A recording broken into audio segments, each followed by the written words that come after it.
assalamu aleykum musidɗo tedduɗo. maaleykum salam, no mbaɗɗa?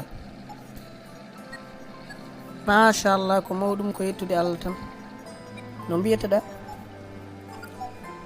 min mboɗo wiye Jallel. anne no mbiyataɗa? min mboɗo wiye Hamadi mbiyetemi.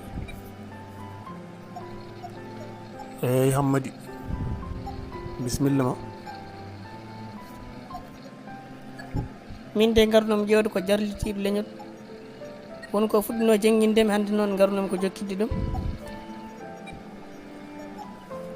jarlitiɗo leñol de ɗeɗo balɗe fof ala ɗo ko ɗanniɗo ko pectaɗo, joni o yeehi jangguino yiide hedde gural ko tono woni.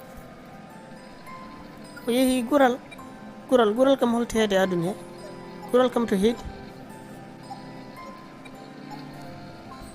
gural de tawete koye Mauritanie, région Barakna, commune mo Eleka.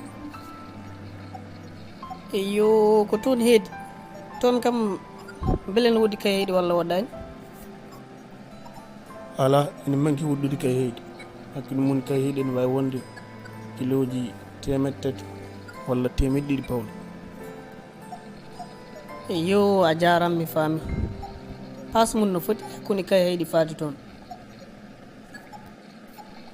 hakkude mum e kayehiɗi ene wawi wonde ujunnaji 3,500. ɗum de il faut balla kam hami wawa yaade toon. Il faut balla kam yaha toon mi tawoya toon jarlitiɗo leñol. eyyi ɗum joni jarani ka tampinoya hoorema. aɗa wawi haalandema tan ko jinnoɗa, après kalna mi noddama téléphone mi haalnam ɓurata foftindema. ala téléphone kay yonani, somi jinnomi ko jangguinomo duwuji. eyyi yiyan Hammadi, duwaw tan aɗa yaha aɗa bonnoya pasuji ma ɗo ha toon no e woɗɗude ni. ayi min de ɗum kam fo ne jaranimi. so tawi ko duwaw kay ar min mboɗo wawi jangguindema duwaw. ala, min cohlimi ko duwoji jarlitiɗo leñol, on ɓuuri wade fambinde kadi dorto koye pular. min ko pular tan ne wawi naate hooram he. an gundaka ala haaju, duwawta ittuma ɗo ha gural ana ala haaju. Jallel, yakone haajuma ɗum wona haajuma. min ko jarlitiɗo leñol tan woni ceerno gonɗuɗo bawɗo famminde te koye ɗemgal ma, koye pular mbiɗo ceerro haalantuma. eyyi an kay Hammadi ala haaju tan a tampinoya hoore ma tan, goho ko tampere, ɗiɗi ko pasuji, te seere minen ɗo wawɓe jangguinde. haala ka yo ko haɗɗo hangadin sebo moƴƴi. seere minen ɗo yo haɓen ga yo haɓen to yo, min kay ɗum ɗon hangadin wona haajuma, wara haalnam. min keɓade haalni kam to woni. ya a jarama.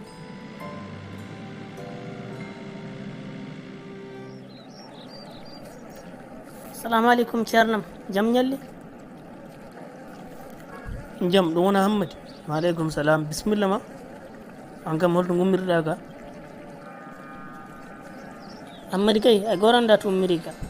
ɓeccanki mi ari galle mon mboɗo ƴewma tawmi ɗon Jallel. o sifini kam o wi kam ko ga gonɗa. eyyi a yiide joni ko ga keɗmi kay. bisimilla ma ar joto, mboɗo andi ka tampuɗo. Hammadi, bisimilla ma. no goruɗa? koru kam ko jangguindumami ko wonko mbawɗa hen. aha kay mi wawi foof. nden ni ko feccere tan jangguinoɗa ham hen. feccere heddino en mbiɗno ha jidiren, mataw ko hande Allah waɗi en jidir. joni noon feccere heddi noon de aɗa wawi jangguindemi ɗum. ko heddi go kadi ha gongol so jano haaji. eyyi wadde ɗo joni mami jangguine duwaw saɗa hejjo mbiyata ko mbajjiri ko e ma molimi, molude e ma tobata, saganke sago ma sagginta, ko e ma cagginimi, sagginam cagatagu, ɗigginam ɗowtagu, woɗɗinam worɗagu, hami wellito cagatagu,